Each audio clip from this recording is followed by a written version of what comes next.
In 1923, Adolf Hitler led a coup against the German government that ended up being called the Beer Hall Putsch. He was tried and convicted for this, became a felon, which he claimed was a political move from the Socialist Democrats, and he started a campaign about how he was for the working German and how educators were poisoning German minds against Germany and that he was going to make Germany great again. And he became chancellor on January 30th of 1933.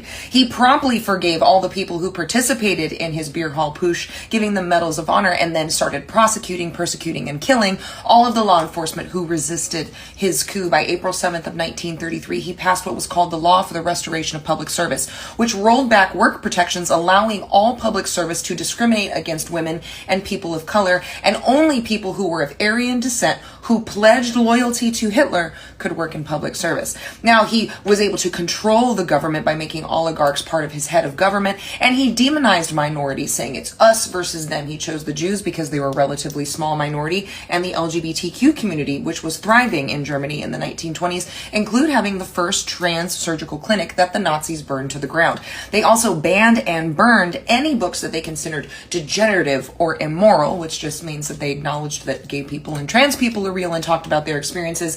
They also burned and canceled any book that discussed classism. Within the first year, he was able to roll back civil liberties basically entirely. And because he felt that manhood was under attack from these independent German women, protections for women were rolled back in the public sphere, especially reproductive rights, and doctors who administered abortions could get the death penalty. Women were told your life is your country, your family, and your home. And very shortly after that, laws were passed to restrict women to simply life in the home, because obviously men don't want to compete against women in the public sphere. And members of the LGBTQ community, in addition to being demonized the same way that the Jews were packed up and shipped to concentration camps, especially gay men, since it was thought that lesbians could be forced to reproduce. And I say all that to say that then the German army was militarized against the German people and anyone who decided to do the right thing and protect these minority groups. And now Pete Hegseth is talking about sending the Marines into LA for violent protests so violent, in fact, that my friends in LA in certain neighborhoods didn't know the protests were happening until they saw it on social media.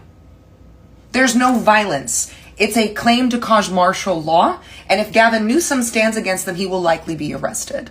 Because Donald Trump also just signed an executive order taking over the National Guard to bring the National Guard in, whether Gavin Newsom wants them or asks for them or not.